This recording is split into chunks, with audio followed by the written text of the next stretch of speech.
and he's also involved in many different fatherhood forums. He will be sharing with us or discussing with us in this segment. On this note, I would like to say a big welcome to Dr. Peter. Welcome, sir. Thank you. All the way Happy to be here. Yes, I can see that. All the way from Utrecht. Dr. Peter has an MSc in pedagogy and child psychology. He is the chair of Dutch Father Knowledge Center, or Father Kennis Centrum. And he's also the Secretary General of the Platform for European Fathers, PEF. His mission in life is to strengthen and promote fatherhood, shared parenting after divorce, after divorce and separation, and more father-inclusive policies at the Dutch policy and institutional levels regarding child care and education. Now, I'll leave it at that so we can plunge straight into the questions.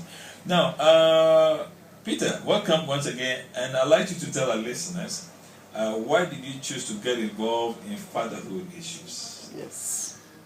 Well, this has two reasons. I studied pedagogy, you already mentioned it, and this is a reason. So I'm interested in the care of parents for their children. And the second reason is that I got involved into fatherhood issues, the problems you mentioned, custody issues.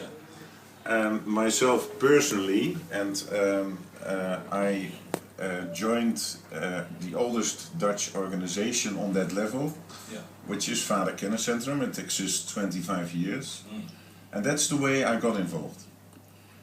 Okay. That's how you, okay, so the reason for your involvement is what I wanted to establish, that you were interested in promoting fatherhood. Yes, I'm interested in promoting fatherhood because of my background, but also because of my own children. As I said, I was involved into custody issues, and there were many problems, and I thought, my God, how can this happen? The position of fathers is so troubled. We need to do something to make it better. Okay. And I started first, even on the protesting level. I don't know if you ever heard of organizations like Fathers for Justice. No, well, they climbed the courts first in England, but also here in Holland in 2004.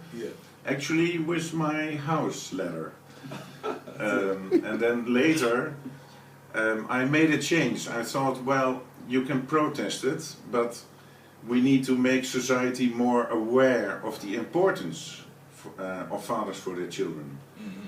Many children don't have a father or even a male in their life at the moment here in the Netherlands. For instance, after a divorce, about 40% of children lose all contact with their fathers.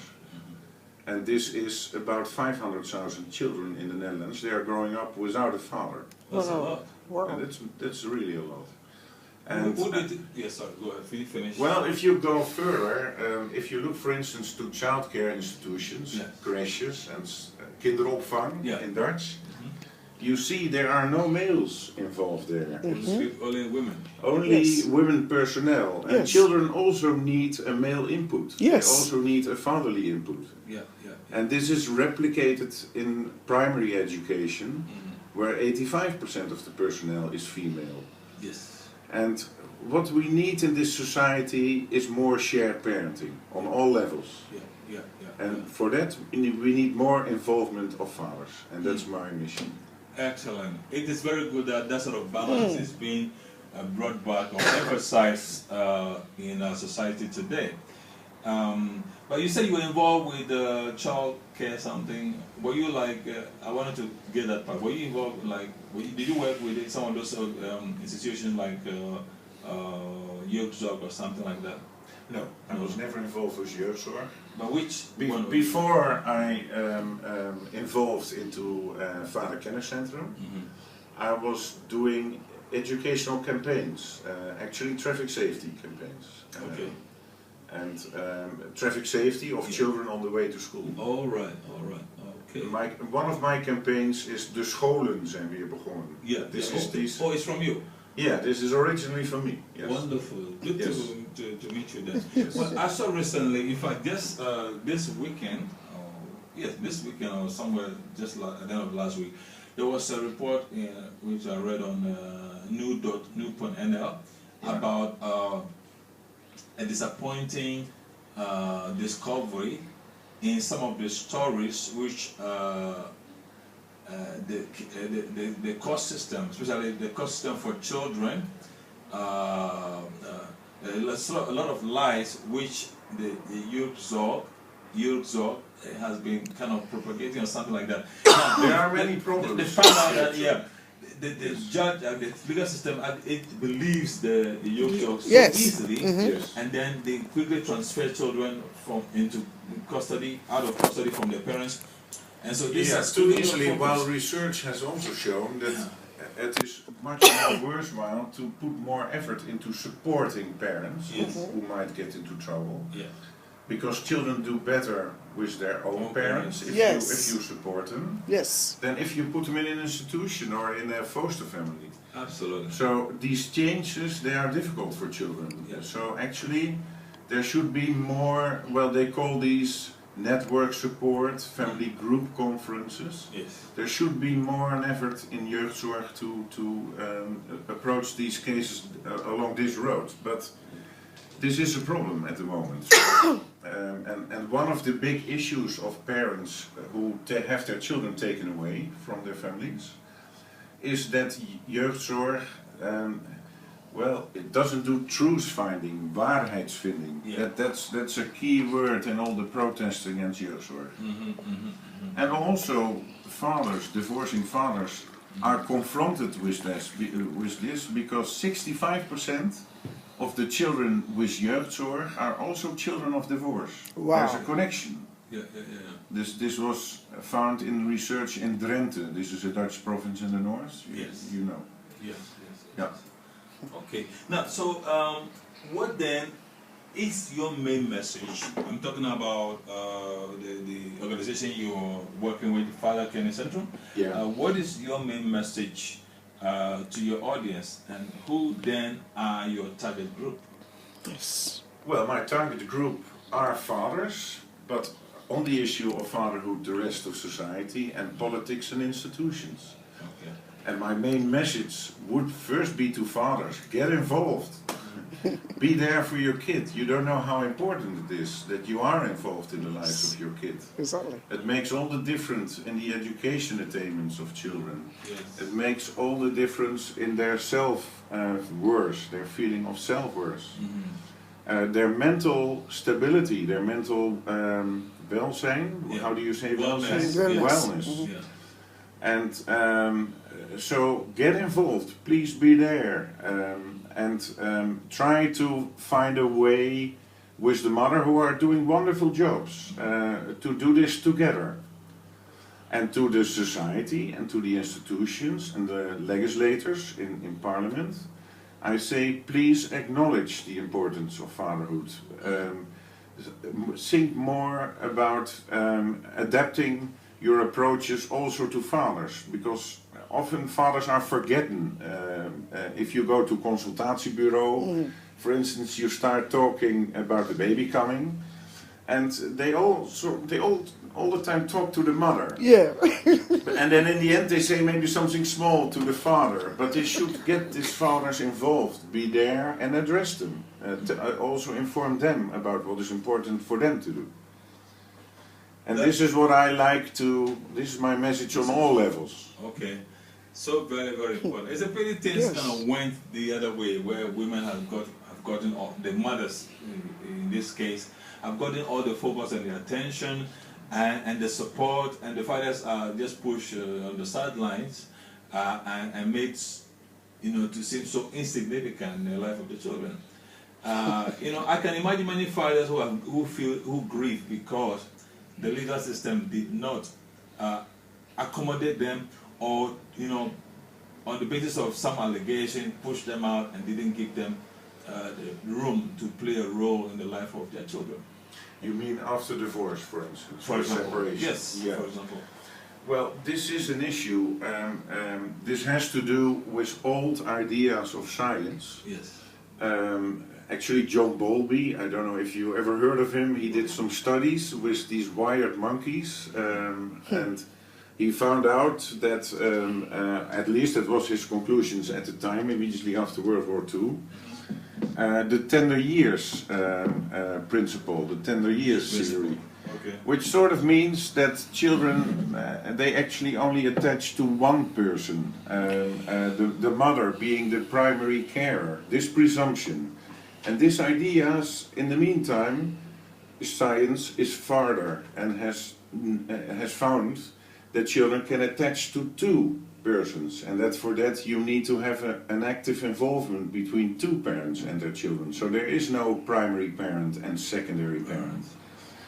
But this is something that still lingers in the legal institutions. For instance, if you go to court, it is very easily, fathers are very easily put aside. Yes. And this needs to change.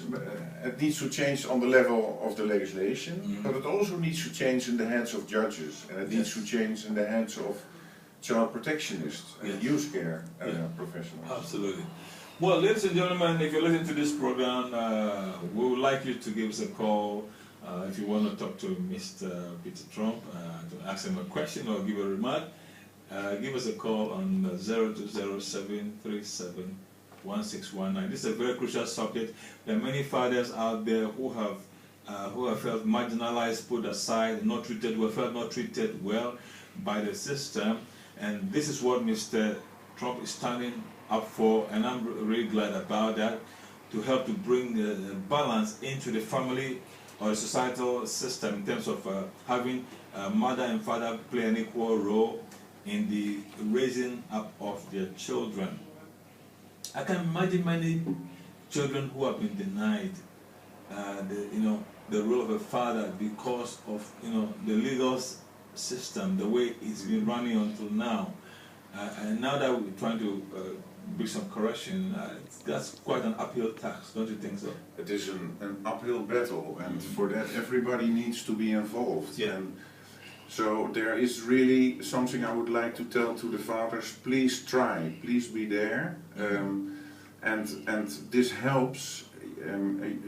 Making known that you want to be there for your child helps to change society, because it really is an uphill battle. Yes. There are attempts all over the world and also all over Europe to have more shared parenting legislation. So now in the courts there is some shared parenting presumption somewhere hidden away in the Dutch law, by the way, but it is not implemented.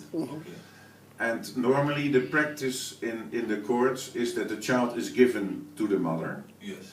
And the father gets some sort of contact or access arrangement. These terms are no longer used in the Dutch law at the moment, by the way. They talk about the division of caring and educational tasks. But that is the fact that the mother gets the residence and the main care of the child, and that the father is sort of secondary and has some contact. And if you have really shared parenting, they did a Swedish study, a national study, in children in classes 6 and 9. Yes. 2009 the study was done and reported in 2012. And they found that children who are in alternating residence situations, so shared parenting, shared care, they do far better than children and close to children who have an intact family. Yeah. Far better than children who only are in the care and main residence of their mother. So for our children it is very important that there is more shared parenting legislation, but this goes very slowly. Okay, thank you for that insight. Yes. Well, if you listen to this program, maybe you're a father or you know someone who is a father and has been denied, let's say, access to his children, or has been denied the opportunity to play an active role in the life of his children, you are welcome to address your questions and your concerns to Dr. Peter. He's here right now in the studio. Give us a call on 0207371619. Now, Peter, if I may ask you, Mr. Tromp, Yeah, I'm not a doctor. I have to correct you on that. Dr. Randos. I'm an MSc. MSc, yeah, okay, that's better. Dr. Randos, yeah, okay. Yeah. What are some of the fatherhood issues that you are dealing with, or you have been dealing with? Can you give us the spectrum of the fatherhood issues that you have been dealing with so far? Well, there's really a wide range. I already talked about the custody and access issues and the shared parenting issues. Yes. But there is also another side to promoting fathers to be involved in their children and active programs. There are, by the way, also some programs running here in the Bijlmer. They were introduced in the Father campaign of Kansrijk Bijlmer. Yeah. Like, for instance, Father Initiatief Amsterdam. Yes. And so these sort of involvements, the Father Knowledge Center has a Father's Day trophy for. Okay. So every year we award a trophy for the best initiative to involve fathers in children's lives and involve children back with their fathers again. We also organize at Vader Kenniscentrum a symposium, a yearly symposium, on the scientific and best practices level to get a better situation for fathers, concrete projects, concrete initiatives, concrete studies. And I can tell you, but this will happen during the next half year, there will also be the first professor on the role of fatherhood in the world. Wow. And this is a new initiative we are taking, and we are working on that at the moment. And so that's the involved fatherhood part. But there are also some other policy issues where fathers are not getting the chance to be involved with their children. For instance, when a child is born and the father is working, in the Netherlands we have 2 days of paternity leave. 2 days? 2 days. And the father is running like hell from hospital where the child is born to the municipality where he has to go to acknowledge the child, to sending all the cards away, and then he has to work again. This is, in this sense, in the Netherlands, is very bad compared to other countries. For instance, Belgium. Hello, just hold on 1 second. Yeah. Shall I just wait a moment? You finish the line, your point, and then the caller can speak. Okay. So the paternity leave issue is a big issue. We are in the rear guard of Europe on that issue. Only Ireland and Switzerland and the Netherlands have so little attention in policy for paternity leave. Okay. All other countries, if you look at Scandinavian countries, you talk about months. Germany has a month of paternity leave, paid paternity leave. Yeah. Even the Mediterranean countries have 2 weeks at the least. Okay. So what we want is a minimum of 2 weeks paternity leave to give the father the chance to be there from the start. Wow. and get a relationship with his child. Very important. Yes. Okay, hello caller, good morning. Good morning.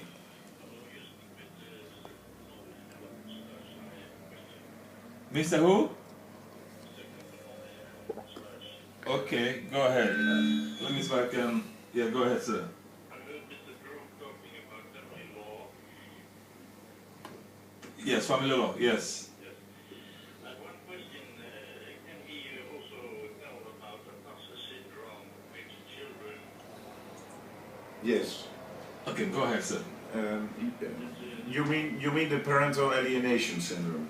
Yes, I mean, out of divorce, it's not taken serious in politics in Netherlands, where thousands of patients become sick after divorce, and where the perpetrator is the mother of divorce. Can you ask something about that? Yes, well, it's true. It's a bigger problem than is often acknowledged in the Netherlands.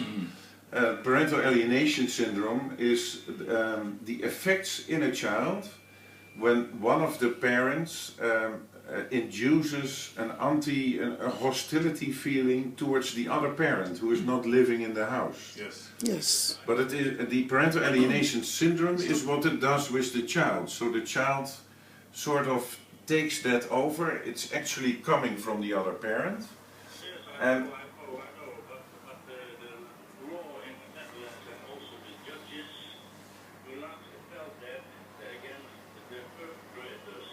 That's the problem. that's true. That's true. In the Netherlands, it is not acknowledged as a form of child abuse.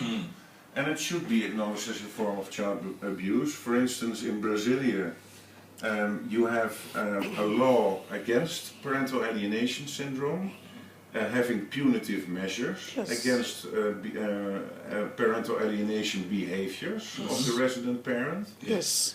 But in the Netherlands, it is an issue that is not acknowledged. There is some research done on it by the University of Utrecht.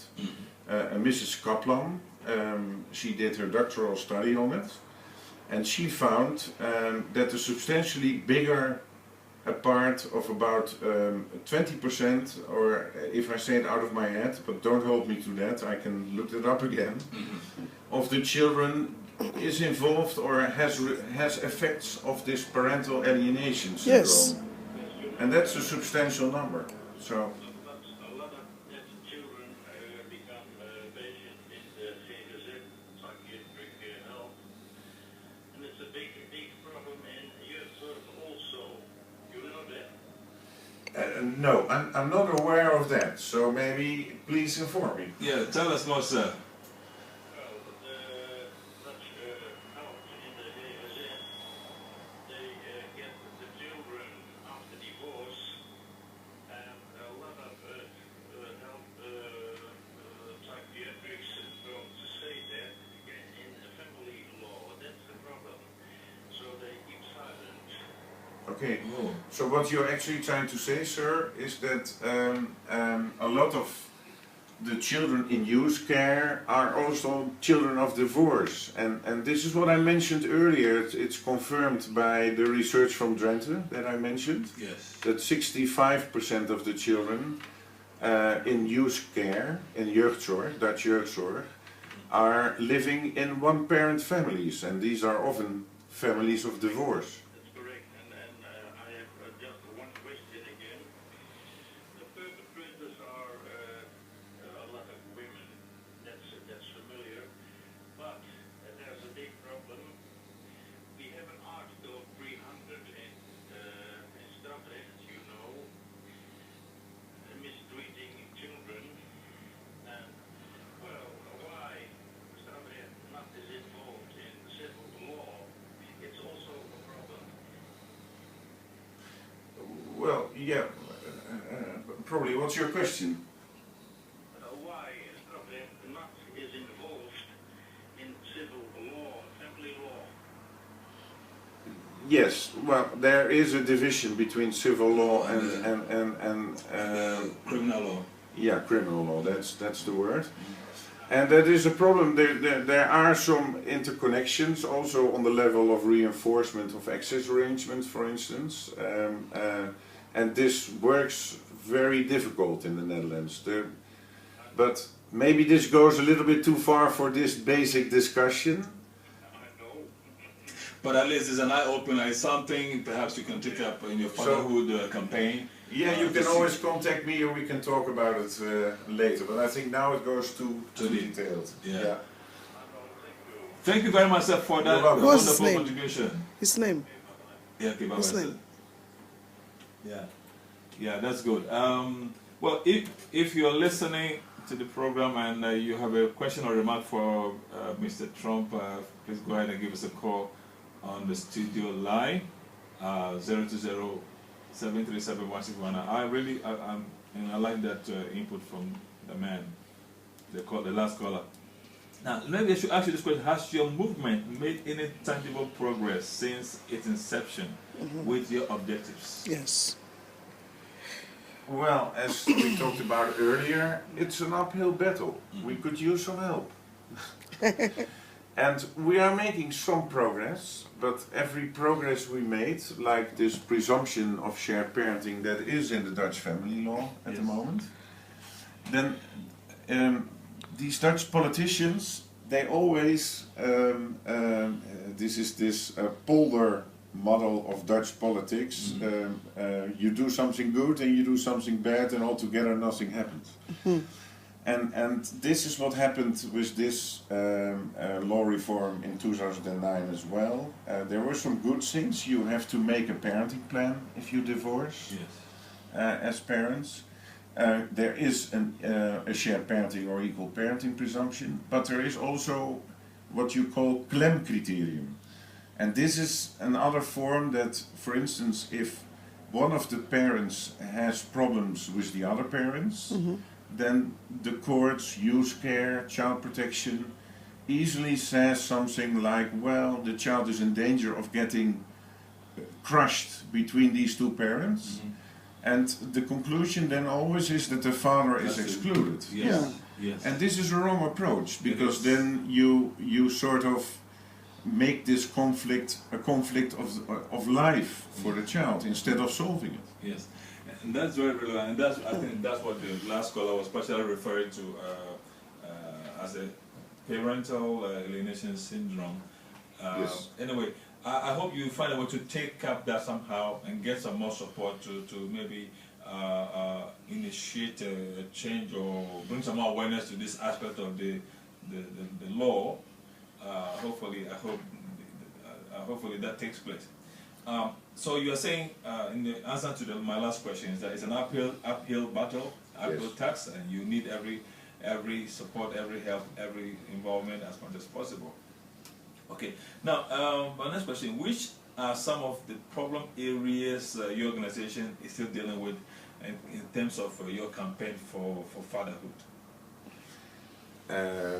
Well, at the moment, for the next months, this is this paternity leave issue. This is back on the agenda, and we are now working on a statement showing that it's important that there are more days paternity leave immediately after birth of a child for the fathers. And with the shared parenting issues, we did a research in the Netherlands, a survey, and we asked all the Dutch in an objective opinion survey what they thought of shared parenting. Yes. Shall I finish it? Yeah, you finish quickly and then okay. you can take the call. What they think about shared parenting, and we found that 71% of all Dutch are in favor of shared parenting. So both the father and the mother have residence over the child. There's alternating residence, and they have shared care over the child. And the most interesting thing is that women are even more in favor of shared parenting than men. So 76% of all the women in the Netherlands are in favor of a shared parenting legislation, and 67% of the men. This is a difference of almost 10%. This is interesting. Yes. And this interesting difference indicates, by the way, that men also need to get themselves involved with children. They are still hesitant, maybe because of the situation, that they think, some men really think, well, maybe it's better that the mother does it, and but it is very important that they get involved themselves. Absolutely. But if you see these figures, 71%, this is what we call a constitutional majority in the Netherlands. It's big. Yeah, in the public opinion. Yes. But politics does nothing with it. And this is the next thing in our campaign, that there is real shared parenting legislation in the Netherlands. Okay. So let's take this call. Hello, good morning. Yes.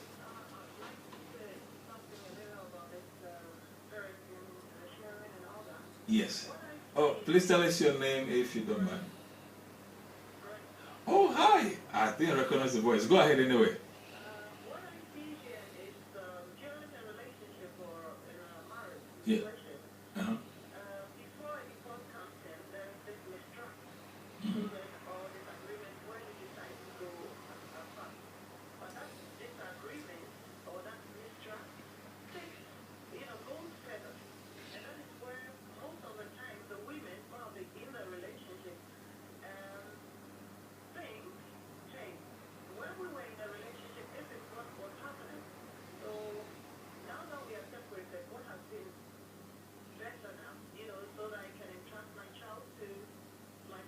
Yeah. That is one. But the thing is, normally after divorce, there is an eye-opener there, where people come to their senses and say, hey, what have I done? And I want to, correct my mistake. But that is where the chance needs to be given to either the woman or the man who really wants to be part of the family or take care of the children. But that's where the struggle is. Where there is distrust, it's difficult to come to conclusion that this person is changed and can't have Access. in my child, right now. Normally we place emotional sense and feelings, before the kids, so we don't think of the kids' needs. Yeah. Emotional plays a role. Right. But aside that, I think women normally also see from the relationship part, within the relationship, what was happening. Because if I hear what Mr. Tromp. women really want the father to be part of it. Yes. Yes. Keeping that trust is another thing. So it's sort of a struggle where we encourage the men during, relationship. I wouldn't say you have to wait till it's gone bad, but during your relationship, you need to do your best. But God forbid, if anything like that happens, then tell the woman how to trust that if I trust my child to my partner, then there's no problem. And if you look at the The child is not for the woman alone. It's for the both. He say, if I trust my child, this child is for both of them.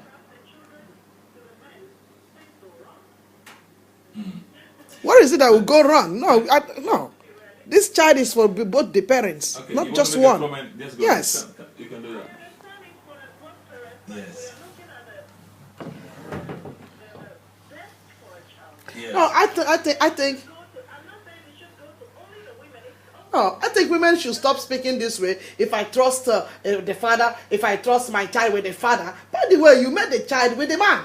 So the man have equal right, just like you are. So if we should change our statement and stop intimidating the men, I think that would be right. Because we can't say if I trust the man with my father. 1% at a time. Yeah, go ahead, my dear. I'm not being biased here. Mostly, if you look at the statistics, Yeah. the women normally take out the kids, and not the men. Yeah, that's true. We shouldn't forget that there are also good men with bad women.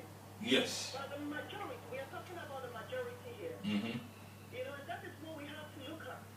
And if we are being realistic, we can, come to conclusions. We are all. But may I react? And we see what happens in our family relationship going forward. If you take 10 families, and you're going to put aside and you look, just, being honest, you can easily draw the conclusion. Yeah. Which part of the sex is more effective in family children upbringing than the other? Thank you. Thank you very much, Miss Grace. Keep listening. Mr. Trump wants to react now. Go ahead, sir. Well,